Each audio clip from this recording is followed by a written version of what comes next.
waktu Yesus menerima wahyu juga, menerima firman itu, kan nggak ada juga saksinya. Terus wahyu apa yang pertama kali diterima Yesus? Kan nggak ada juga yang bisa membuktikan wahyu apa. Kalau Nabi Muhammad jelas, surat Al-Alaq jelas sekali wahyu yang pertama kali ditemukan, yang diturunkan, kan begitu. Nah itu yang saya tuntut juga kepada oten-oten, bukan kepada Anda juga. Biar sekalian mereka yang sering bertanya mengenai saksi jelas tuntas sudah kan gitu. Jadi saya tantang semua orang Kristen. Yohanes 17:8 kan jelas. Segala firman yang telah aku terima, telah aku sampaikan kepada mereka. Nah waktu Yesus menerima firman ada saksi nggak? Terus firman apa yang pertama kali diterima oleh Yesus itu? Yang ditulis oleh penulis itu. Ada Lukas, ada Yohanes, ada Markus, ada Matius. Ya wajar dong. Wahyu apa, firman apa yang pertama kali diterima oleh Yesus itu? Jangan-jangan nih, jangan-jangan nggak ada yang diterima. Jangan-jangan hanya karangan penulis saja. Kan boleh dipertanyakan, nggak ada saksi juga. Jangan-jangan ini yang tulisan-tulisan ini hanya karangan belaka. Jangan-jangan Tuhan yang kamu sembah sekarang ini bukan Tuhan yang sebenarnya. Karena nggak ada saksi. Sebagaimana permintaan Anda sendiri gitu loh. Saya boleh juga meragukan. Tuhan yang Anda sembah itu Tuhan palsu. Kenapa? Informasi yang Anda dengar itu tidak ada saksi juga. Tidak jelas siapa kapan menurunkan wahyu itu kepada dia gitu loh. Yang kau anggap percaya mengajari lu gitu kan. Itu yang saya tuntut. Sekali lagi saya ulangnya. Saya meragukan Tuhan yang Anda sembah. Kenapa? Karena sesuai argumentasi Anda. Sebagaimana prinsip hidup Anda. Harus ada saksi, harus jelas. Kalau itu yang lu pegang, Tuhan yang Anda sembah bukan Tuhan yang sebenarnya. Itu Pak Maryam dari saya ya. Ini sekaligus mewakili yang lain. Biar nggak ada nanya-nanya lagi kayak gini gitu loh. Nah untuk mengenai masalah kata kami kan udah dijelasin tadi. Kami itu kan bahasa Indonesia. Ya. Nahnu itu beda. Jadi bedakan antara kami bahasa Indonesia dengan Nahnu yang ada di dalam Al-Quran beda. Al-Quran itu bahasa Arab, sastra Arab paling tinggi. Perlu ilmu untuk menerjemahkannya. Hanya mempergunakan kata kami ini lebih memudahkan. Karena tidak ada lagi kata di Indonesia yang bisa mewakili gitu loh. Jadi perlu ada penerapan penjelasan selanjutnya oleh orang yang menguasai ilmu itu. Udah dijelaskan Ustaz Hanafi, ngapain lagi saya mau nambahin. Saya nggak lebih pintar dari beliau. Beliau adalah orang santri, beliau ustadz, saya orang siapa kan gitu. Kira-kira begitu ya. Kalau lo nggak mau diskusi sama gua ya udah. Karena memang saya orangnya keras dalam hal kebenaran. Apalagi mempertanyakan keraguan tentang isi daripada Al-Quran itu. Kamu udah jelas siapa yang bisa menantang Al-Quran kesalahannya. Buatlah satu ayat. Saya belum pernah menemukan apapun penemuan ilmuwan yang ada di zaman now ini, ya, itu sinkron dengan Bible yang Anda pegang. Kagak ada. Tapi semua penemu-penemu di zaman modern, ya, sinkron dengan Al-Quran. Makanya saya bilang, nikmat Tuhan apalagi yang kau dustakan. Ya kalau ingin memberdusta selamanya ya mau, nggak ada paksaan kau memeluk Islam. Tapi hentikan kalau anda tidak mau memeluk Islam, hentikan pakai istilah Islam, konsisten dong. Kalau kalian tidak mau mempergunakan atau tidak mau memeluk Islam, jangan pakai istilah Islam. Buat apa coba? Buat apa? Lebih baik cari istilah-istilah di luar Islam lu pakai dah. Tapi kalau ingin belajar, tentu Anda juga ada progresnya. Ini berapa hari udah Anda masuk ke sini, progresnya nggak ada. Maju kena, mundur kena, ke kiri, ke kanan, mundur, maju lagi, kagak ada progres. Ya cuman ingin aja ya mencari kesalahan dengan bahasa-bahasa yang santun. Ya, ingin mendiskreditkan Al-Quran, ingin mencari celah, nggak ada jalan celah-celah mencari kesalahan itu. Itu ya dari saya ya. Terima kasih, saya kembalikan ke host kalau lu nggak mau diskusi sama gua. Karena memang gua tipenya begini gua, nggak bisa dirubah tipe gua. Lu menyerang, gua serang balik. Kira-kira gitu host, lanjut. Oke, mantap. Gini, abangku Bang Maryam dan mewakili teman-teman yang tidak paham tentang masalah sastra bahasa Arab yang di dalamnya kita harus mempelajari yang namanya ulumul Quran.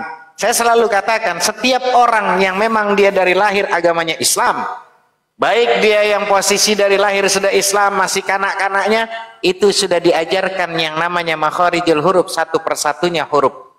Alif fathah, alif kasra, i, alif doma, u, a, i, u, ba fathah, ba kasra, bi, ba doma, bu, ba, bi, bu, mim fathah, ma, ta fathah, ta, mim doma, mu, matamu, dan bahkan alif fathatain, an, alif kasratain, in, alif domatain, an, in, maka wajar orang dari mulai sekolah, posisi dia belum sampai sekolah, mereka sudah terlatih. Bahkan jangan-jangan berapa banyak orang-orang yang baru umur 3-4 tahun, mereka sudah hafal dan fasih membaca Bismillahirrahmanirrahim, Alhamdulillahi Rabbil Alamin. Kenapa? Karena setiap harinya dia mendengarkan ayah dan ibunya melantunkan Al-Quran.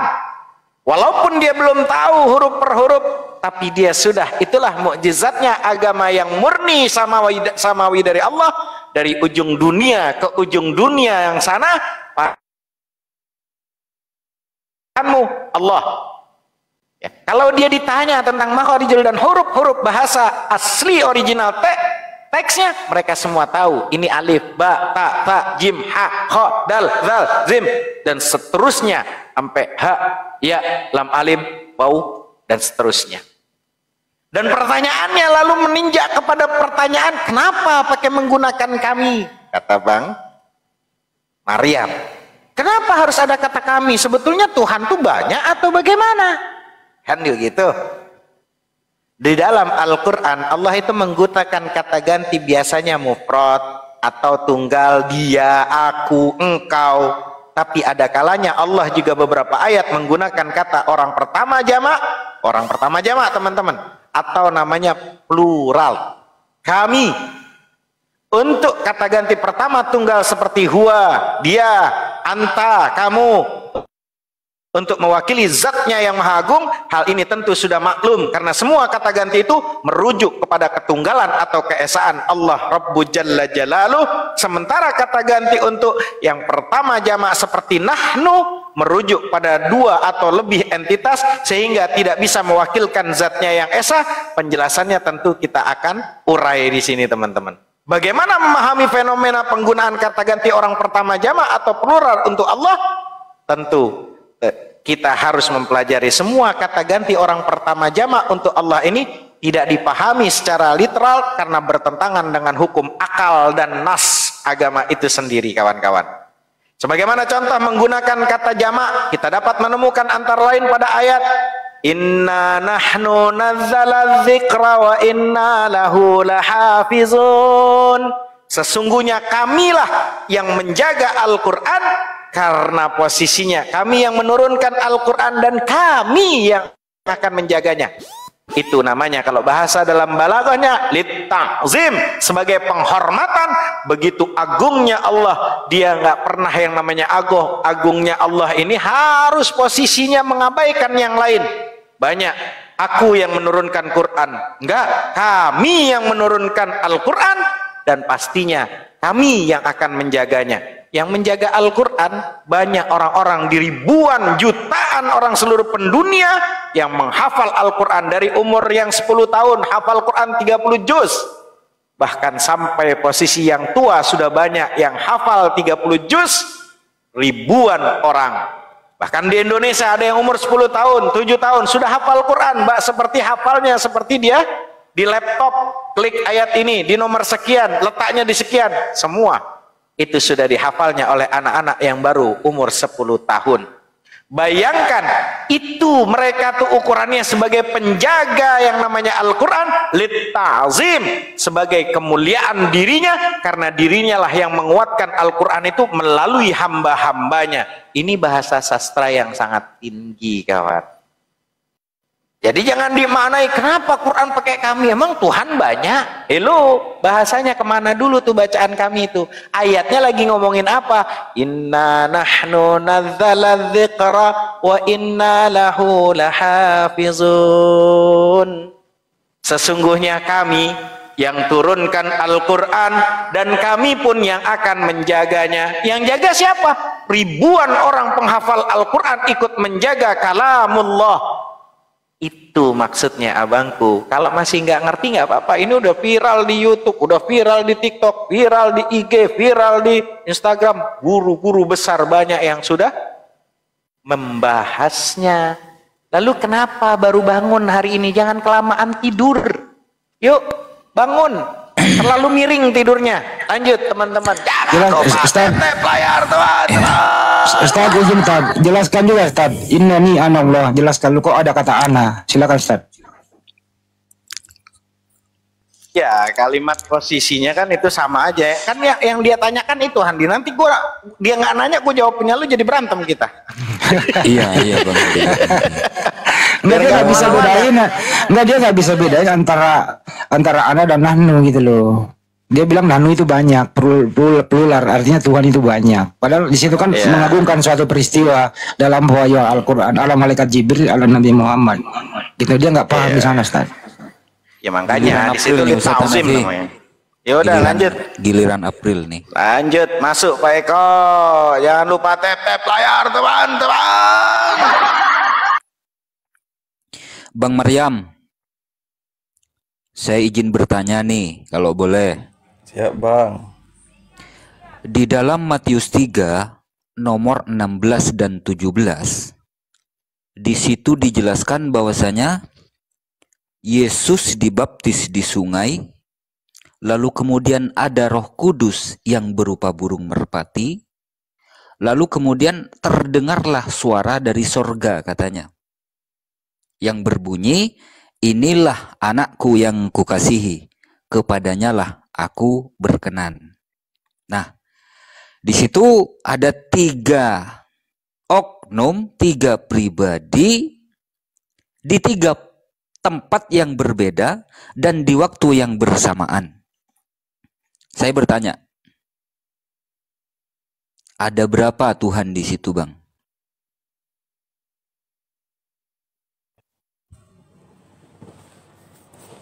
Abang nanyakan ayat itu ke saya? Ya, ada berapa Tuhan di situ? Kan mungkin Bang April baru kita ini ya. Kan saya sudah bilang Bang, semua sekarang kalau abang ambil teks ayat yang sekarang Bible sekarang, ya, saya mungkin cuma 0, sekian persen yang bisa saya yakini, gitu loh Bang. Jadi tapi kalau abang pingin saya bahas tentang ayat itu, saya bisa bilang ayat itu tuh bukan manuskrip atau dari Yesus itu sendiri gitu loh. Karena tidak mungkin menurut saya ya. Maafin Bang Maryam, maafin Bang April ini karena dia itu baru bangun. Ternyata saya pikir Bang Maryam yang tidur, ternyata April yang baru ngeh. Iya. Dia nggak ngerti Bible dia. Iya. Nggak ngerti Bible dia. Handi, lu gimana temen lu? Lu tarik kayak sarungnya biar ke bawah, itu kebiasaan dia tuh. Dari tadi udah diskusi, dia lagi pengen cari tahu, dan dia posisi mengimani yang ada yang bisa masuk secara logika akliah dia. Itu loh, lu tanya begitu lagi, lu pusing bikin Handi nanti mulai balik lagi dari awal. Iya.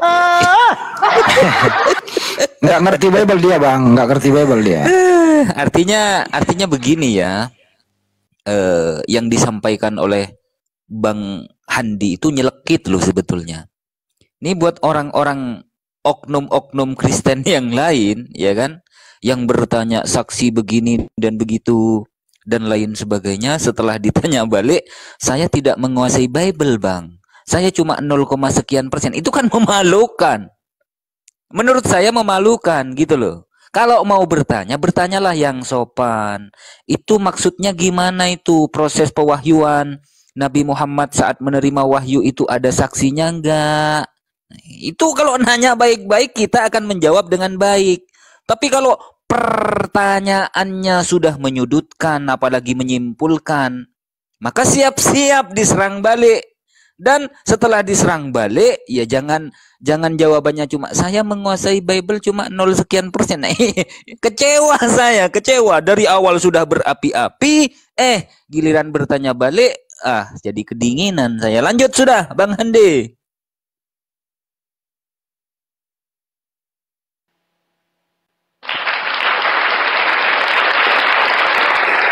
Lagi Bang Maryam silahkan, kita biar bisa mengedukasi. Nggak apa-apa kita jadi ngulang lagi, mutolaah lagi, mudzakarah lagi, muhasabah lagi, nggak apa-apa. Silahkan. Makanya saya bingung sama saudara-saudara saya di April ini segala macam. Kita Udah biarin dia tidur kelamaan, dia terlalu miring tidurnya Bang Maryam. Udah nggak usah diungkit-ungkit lagi, dia emang begitu orangnya, udah sabar lah. kita bertanya tuh mana yang kita menyudutkan? Nggak ada kita menyudutkan, nggak ada juga kita mencelah, nggak ada di sini. Ngapain kita Iya udah, berdiskusi kalau April begitu? tidurnya kemiringan Bang Maryam. Kita padahal sampai jam 2 kita ngobrol santai itu kemarin, betul nggak sih? Kemarin sampai hostnya itu ketiduran, biasanya 24 jam sampai tidur juga dia itu. Ditinggalnya itu.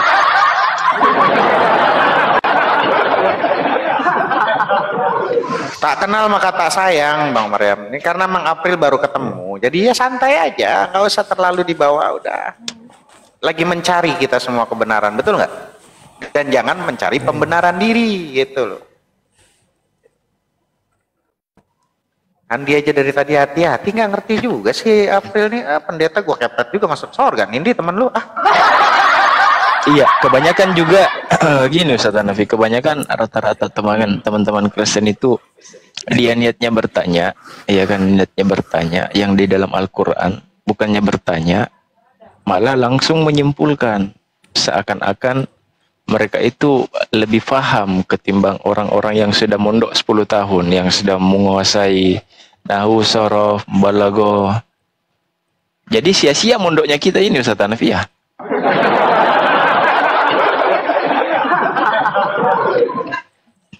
Itu jadi ya kayak mana ya, Sebenarnya gini loh, Pak. Sebenarnya gini loh, Bang, bukan begitu. Kalau mungkin Gimana? di Islam tersebut kan ada aturan-aturannya tersendiri untuk memahami kan. Nah, ketika kita masuk, kita kan hanya dikasih bahan itu kan, kalaupun kita mau pelajari, ya kan, hanya Al-Quran. Mungkin kalau kita dapati hadis juga cuman hanya sebatas itu, kan gitu. Nah, pastilah kita bertanya karena di dalam Al-Quran tersebut kita kan bertanya sesuai teksnya. Nah, makanya kita terkadang bertanya apakah pengertian dan pemahaman yang ada di teks itu sudah kita telah langsung. Nah, yang kita masalahnya butuhkan gini penjelasannya. Bang Maryam, masalahnya gini, Ustadz Hanafi waktu pertama kali pesantren belajar sama gurunya itu nggak langsung terjemahan, nggak bahas terjemahan. Iya, paham. Gitu loh. Kan kalau Gimana bukan Ustadz dari Hanafi? saudara-saudara Macam saya mana yang Ustadz Hanafi? Kayak gitu kan? Saya kasih pertanyaan Bang Maryam untuk teman-teman muslim, bahkan untuk ustadz-ustadznya. Saya kasih pertanyaan titipan dari saya, mau nggak Bang Maryam? Supaya lebih edukasi untuk Bang Maryam. Ya, contoh ayat pertama itu kan bacanya gini, Alif Lam Mim, Dzalikal kitabu la raiba fih. Ini kitab tidak ada keraguan di dalamnya. Hudal lil muttaqin, petunjuk bagi orang yang bertakwa. Artinya wajar kami nggak masuk Islam, karena kami kan nggak disebut takwa. Tuh, nanti gimana responnya, mereka bingung juga jawabnya. Apalagi yang nggak pernah mondok. Kenapa? Apa bukti daripada petunjuk bagi orang yang bertakwa? Ini Quran gimana ini? Buktinya masih banyak orang-orang yang posisinya dia nggak bertakwa, ya. Posisi kok bisa masuk Islam tuh gimana nih maksudnya nih? Data ini gimana nih Quran ini? Gitu Bang Maryam, itu titipan gitu loh. Nanti kita di belakang layar aja untuk penjelasannya. Oke, Bang Maryam, masuk nggak nih barang nih? Oh, masuk tuh Pak Ustadz, barang tuh. Iya, artinya nih Quran gimana langsung saya ke mau ulu dapat? hati Orang itu. saya nggak bertakwa, kan saya nggak bertakwa. Wajar Quran nggak masuk, kan saya nggak bertakwa. Masuk tuh barang. Jadi kalau kamu berkuar-kuar kayak Ustadz Hanafi yang berbusa-busa katanya Ustadz itu nggak masuk ke saya, hah? Orang saya nggak bertakwa, itu kan di surat pertamanya Al-Baqarah itu. Hudallil muttaqin, petunjuk bagi orang yang bertakwa. Wajar saya, hah? Udah nggak usah. Nah, pusing kau, gitu kan? Jadi kalau pengen nanya tuh yang levelnya tinggian dikitnya Pak. Diskusi muternya, Yesus Tuhan bukan? Tuhan. Disalib enggak? kemanusiaannya. Oh, muter di situ tuh, nggak kelar-kelar tuh. Naik dikit lah levelnya. Itu Ustaz urusan gue lah Hanafi, itu. izin lagi Ustaz Hanafi, izin lagi bentar ya. Jangan lupa tap-tap layar teman-teman.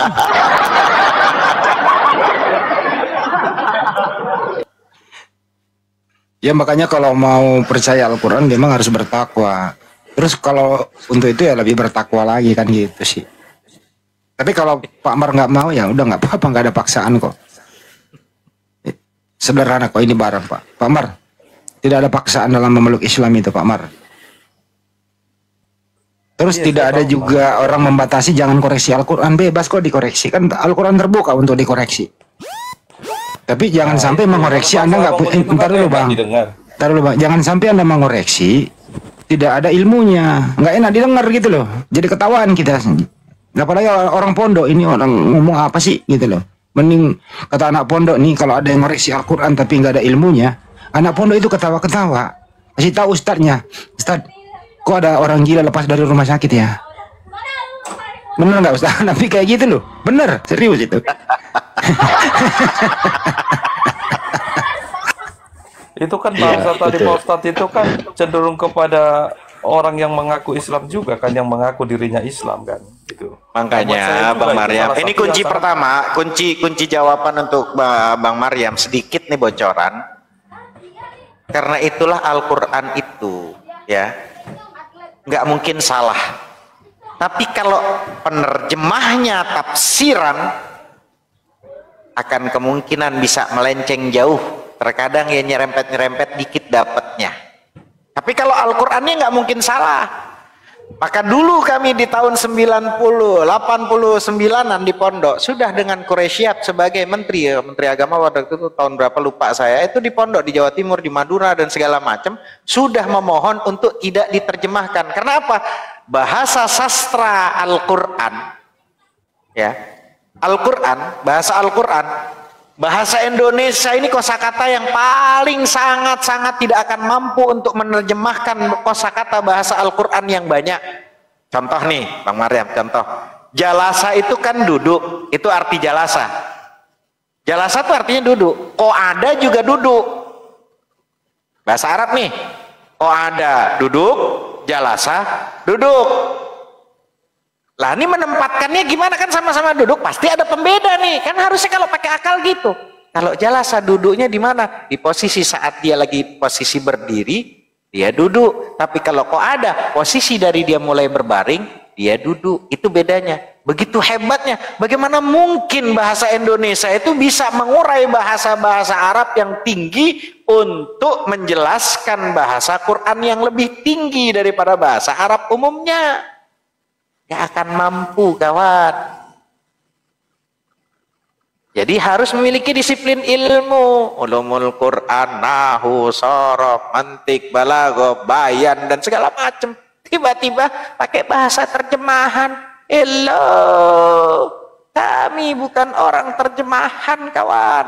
Kami semua umat Islam belajar original teksnya dan kami pahami sesuai dengan bahasa original teks.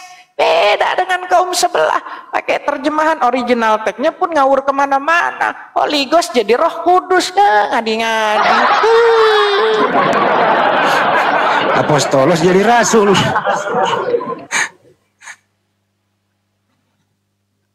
Ustaz Hanafi. Sebelum ada Al-Quran, orang Yahudi udah tahu nggak kalau di dalam lautan itu ada gunung Merapi? Ya, taunya kan sekarang, terus dibilang nanti itu kebetulan aja. Kebetulan, Quran dibilang kebetulan. Nabi Muhammad sampai masuk ke dalam-dalam berenang itu. Ada sejarahnya Nabi Muhammad berenang ke lautan gitu. Ngadi-ngadi. Ya itulah makanya di dalam Al-Quran, nikmat Tuhan apalagi yang kau dustakan. Allah Subhanahu Wa Taala kan yang menciptakan langit dan bumi. Jadi Allah Maha tahu isi-isi bumi dan apa yang di langit itu. Makanya diberitahu kepada nabinya. Kenapa sih Anda mengingkari itu? Saya yang membuat, misalnya orang Jepang yang membuat pabrik mobil. Oke lah, merek Jet misalnya. Tentu kan ada buku panduannya. Yang lebih tahu mobil itu adalah pabriknya. Begitu juga alam semesta ini yang menciptakan adalah Allah Subhanahu wa taala, yang lebih tahu, Maha tahu. Allah Subhanahu wa taala memberitahu. Kenapa kalian mengingkari ya? Inilah orang yang konslet gitu loh. Yang Maha tahu memberitahu, tapi yang diberitahu konyol. Malah mengoreksi, kan ngaco ya, ngaco. Melawan pabrik gitu loh. Bang Konyol Handi itu. kayak nggak Iya. tahu saja. Bang Handi, aku punya teman Bang Handi. Dia punya buku. Di bukunya itu tertulis, katanya singa makan rumput, ular makan debu. Katanya gitu di bukunya Bang Handi. Itu mah Saya ditemukan cari, sekarang. gimana Itu mah nih singa yang makan rumput? Nggak ketemu Bang Handi. itu mah ditemukan penemuannya sekarang vacuum cleaner. Itu penemuannya vacuum cleaner. Udahlah, orang emang Bang Maryam udah kagak percaya begituan, dia udah ini gitu. Dia lagi nanya-nanya, lagi nyari-nyari gitu aja. Mana ini sepi nih, dari 1 juta sekian yang nonton ini nggak ada yang naik. Ini oten-oten.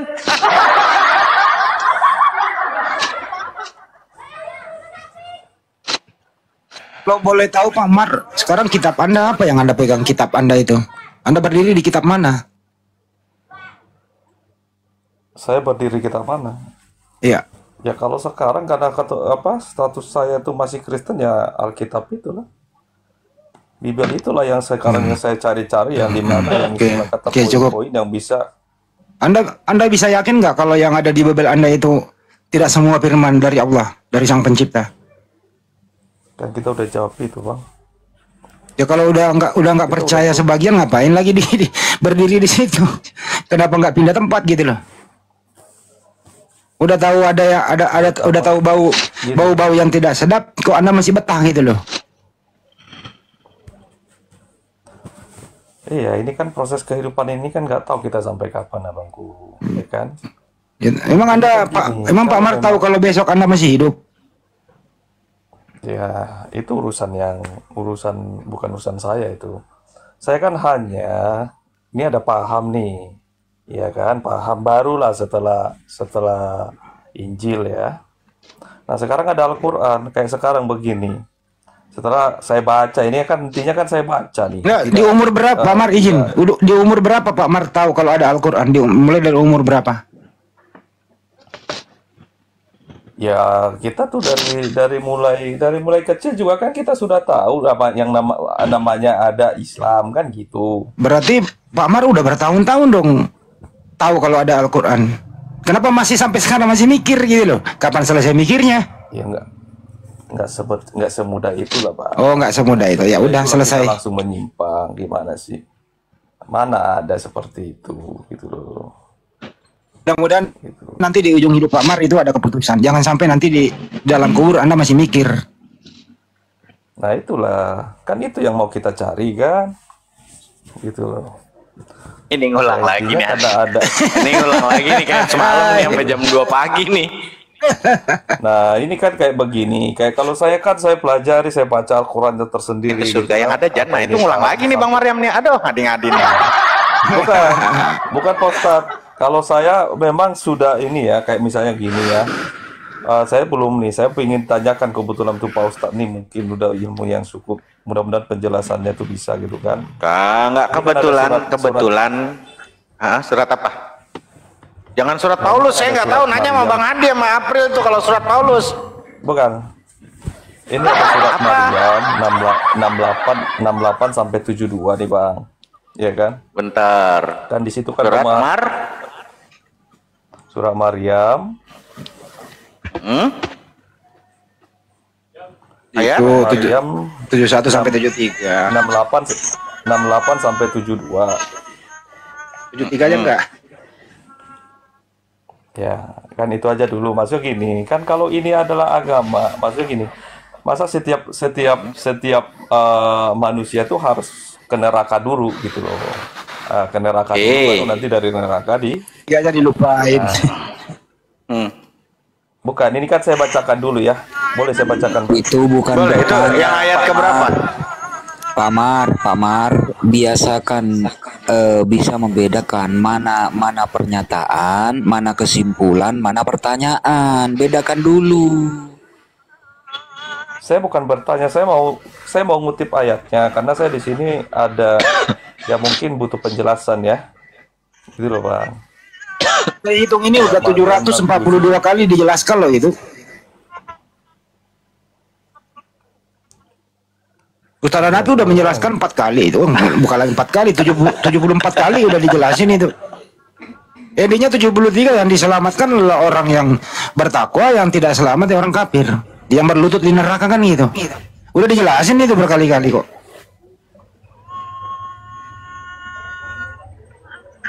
Jadi nggak perlu kita bahas lagi.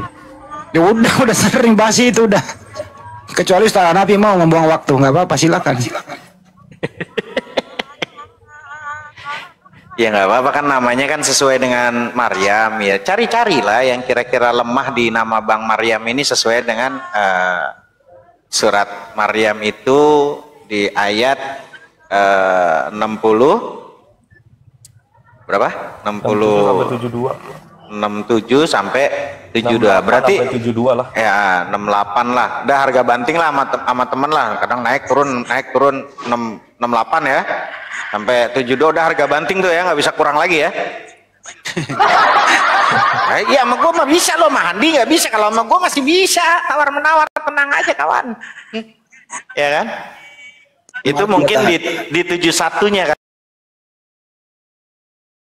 Satu. Ini karena kita dari tahun 90-an dengan anak-anak kampus yang apologet itu kan memang punyanya orang Kristen, karena dia untuk menjelaskan tentang kekristenan mereka kan, di UKI, Universitas Kristen Indonesia di Cawang itu sering kita ngobrol sama sampai pagi kadang Bang Maryam. Nah di situ ada kalimat wa yadzubillah bismillah wa in minkum illa wariduha kana ala rabbika hatman maqdiya.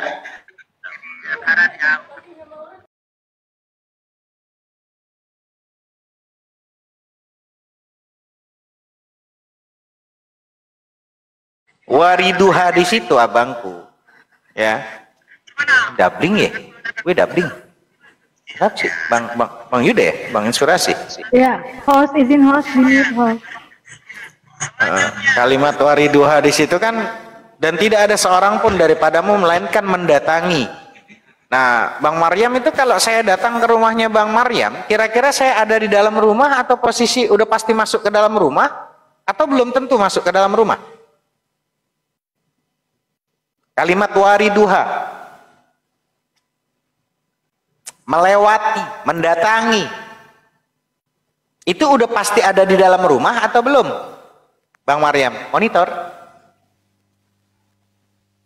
Wariduha kana ala rabbika hatman maqdiya. Ya, maksudnya wa minkum illa wariduha, dan tidak ada seorang pun daripadamu melainkan mendatangi neraka. Kalau yang namanya mendatangi udah pasti ada di dalam, atau hanya posisi dia melewati wariduha. Gimana menurut Bang Maryam? Mendatangi kebakaran, ikut kebakar. Gimana menurut Bang Maryam? Ya intinya ke sana masuk dulu. Oh, masuk dulu. Berarti kalau ada kebakaran terus Bang Maryam lari mendatangi kebakaran terus masuk dalam kebakaran gitu. Yuk, jalan bang. Yuk. Kebakar dia sambil. Itu namanya bunuh diri. Ya masih. Iya, makanya itu yang saya maksud. Gitu loh, maksud saya. Dan tidak ada seorang pun di antara kamu, maksudnya. Kalau Pak Maryam mendatangi kuburan, ikut dikubur. Ke neraka tersebut. Kubur aja yuk. Saya butuh. Gitu loh. Oke, saya kasih tampilkan data biar jelas. Mau? Boleh. Ya makanya itu terjemahan itu agak berat. Saya kasih terjemahan bahasa Indonesia yang lebih apik, lebih keren, karena saya punya hampir 7 juta itu kitabnya. Terjemahan bahasa Indonesia untuk diskusi, debat, karena memang teman-teman Kristen nggak bisa bahasa Arab. Jadi kita kasih terjemahan dengan bahasa terjemahan juga, mengcounter.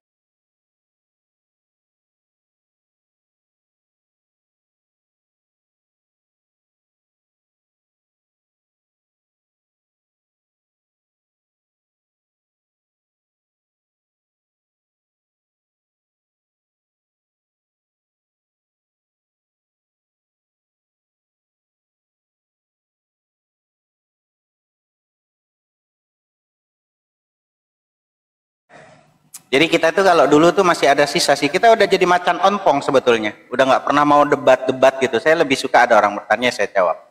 Wa minkum illa wariduhani, kalimat wariduhani. Dan tidak ada seorang pun daripadamu melainkan mendatangi neraka. Mendatangi neraka, kalimatnya nih saya jelaskan. Mendatangi. Kalau mendatangi berarti masuk neraka atau posisinya mendatangi, ada orang kebakaran terus mendatangi. Dia udah ikut kebakar atau tidak? Oke, Bang Marian nih. Di sini nih, ini tafsirnya nih. Di sini adalah salah. Nih. Tafsir Ibnu Katsir jilid kelima. Oh, komplit Bang Mariam kalau umpama kita pakai data gitu. Maka di sini ada kalimat di mana Rasulullah sallallahu alaihi wasallam bersabda, ya. Kalimatnya kelihatan, yaridun nas sunnar kulluhum thumma yasduruna anha bi'amalihim. Seluruh manusia, berarti kalau seluruh manusia seluruhnya nih, ya, akan melewati neraka, kemudian mereka diselamatkan darinya perbuatan mereka. Hadis riwayat At-Tirmizi, ya. Bahkan ada kalimat gini lagi nih, ada hadis lagi, la yadkhulun nar ahadun syahidan badran wal hudaybiyah. Tidak akan masuk neraka seorang pun yang pernah menghadiri perang Badar dan perjanjian Hudaybiyah. Nggak akan masuk neraka. Ini data ya. Kita tutup. Jangan kelihatannya kita nggak kelihatan kayak cerdas-cerdas banget. Ntar kalau gue kelihatan cerdas, panggil mulu, suruh debat lagi. Bukan suruh bertanya. Gini, seluruh manusia itu akan melewati yang namanya siratal mustaqim, Bang Maryam. Nah, nanti tergantung amal perbuatan mereka. Kalau amalannya itu luar biasa, maka dia nanti sampai kepada ujung surga sana, melewati jembatan siratal mustaqim sesuai dengan amalannya. Ada yang seperti kilat, menyambar cepat sekali, just sampai ke surga. Ada yang posisinya seperti pesawat tempur, jet, tergantung amal perbuatan. Ada yang dia nanti seperti bis patas, puas gitu loh, sesuai. Ada yang nanti berjalan, ya, berjalan gitu loh. Ada yang merangkak, tergantung amal perbuatan. Ya. Jadi itu posisinya nanti tergantung amal perbuatan, melewati semuanya. Bukan, kalau Bang Maryam bilang, oh itu kan pasti masuk. Ya memang Bang Maryam itu akan pasti masuk, nggak perlu lewatin, karena posisinya kafir. Nggak ada orang kafir itu pakai lewat nyebrang di atas jembatan. Kan tafsirannya kan masuk, Ustadz. Ya untuk Bang Maryam tafsirannya masuk, karena nggak mungkin melewati, gitu aja. Wallahu ta'ala alam bisawab. Teman-teman, tap layar teman-teman.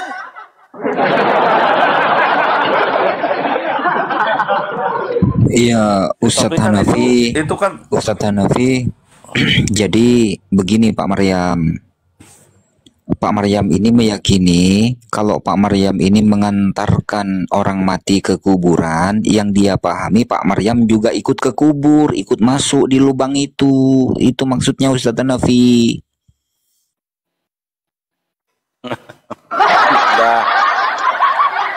Jadi gimana Bang Maryam? Jadi kalau Bang Maryam memaksakan, itu kan kalimatnya tidak ada seorang pun daripadamu melainkan masuk ke dalam neraka. Ya memang kalau Bang Maryam nggak pakai lewat di siratal mustaqim, karena udah langsung dicemplungin gitu. Sesuai.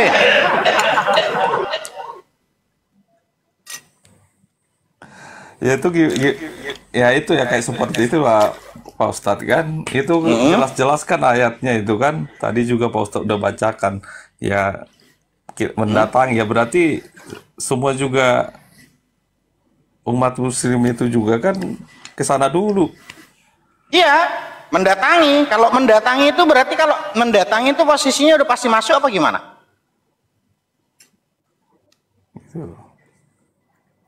Iya, mendatangi ke neraka itu kan. Iya, mendatangi lewat di atas siratal mustaqim itu. Nah kalau Bang Maryam memaksakan untuk posisi nggak mendatangi, memang Bang Maryam kalau orang kafir nggak pakai lewat siratal mustaqim, karena memang harus masuk sesuai tafsiran Bang Maryam gitu. Nggak ada yang namanya lewat di atas siratal mustaqim, karena emang udah dicemplungin gitu. Berarti pemahamannya gini aja berarti Pak Ustadz. Ya udah, itu kan kesimpulan dari Bang Maryam. Bukan mempertunjukkan neraka itu bahwa ini begini. Mungkin begitu kali kan kita kan Kesimpulan Bang Maryam ini membuat dia sulit sendiri loh. Bukan, saya Janganlah bukan mempersulit berarti dirimu, karena ada Bang kata Maryam. mendatangi neraka. Ya udah, saya sapa dulu Pak Maryam ya. Apakah Saya sapa memberi? dulu, ada tamu. Pak Bintang, Ya, selamat ya. malam Pak Bintang. Ya, selamat malam. Salam Selamat malam kenal. Pak Pendeta Bintang. Siap, siap. Selamat malam. Bagaimana Tenang. kabarnya Pak Pendeta Bintang? Puji Tuhan. Jangan lupa Bangku, Bang Bintang, kopinya siapkan. Kita ngopi kita sambil ngobrol santai kita. Siap, Kopi siap, siapkan siap. kopi malam ini. Siap. Iya. Selamat malam Pak Bintang. Ya, malam-malam. Tos dulu kita, tos dulu.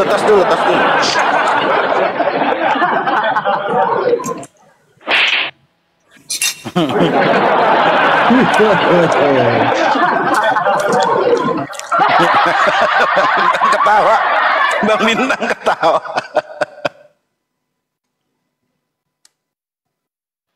Pokoknya Ya, kalau gimana? Pak Bintang Bang Maryam. tos-tosan hati-hati aja.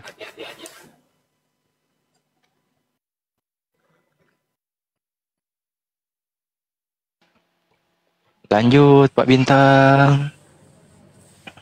Bagaimana kabar persembahan kasih Pak Bintang? Aman? Pak Bintang, monitor. Oh, Pak Bintang. Terima kasih Kak Sasha. Pak Bintang lagi berpikir apa itu bintang timur.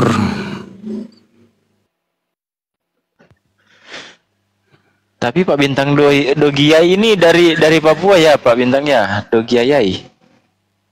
Dari Papua ya? Kalau tahu boleh. Boleh tidak tahu.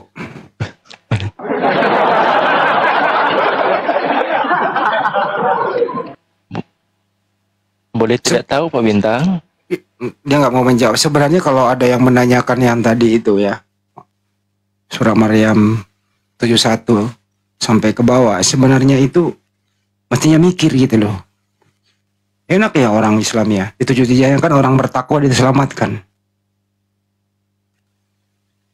Kecuali dia bukan orang ya. Oh, aduh, enak ya umat Islam ya. Mereka datang diselamatkan gitu, melewati jembatan gitu. Kok kita kan orang kafir berlutut ya, mestinya mikir di situ itu. Kalau mau pakai prinsip dia, kenapa nggak mikir gitu ya? Ya, itu begini Bang Andi. Yang menjadi senjata mereka itu kan framingnya kan memang umat Islam itu pasti mendatangi neraka, baca surah Maryam 71 gitu kan. Padahal mereka lupa bahwasanya Al-Quran itu untuk seluruh manusia. Artinya semua manusia baik yang beriman, baik yang kafir, ya pasti tujuannya ya ke situ juga, lewat di situ juga, mendatangi situ juga kan gitu.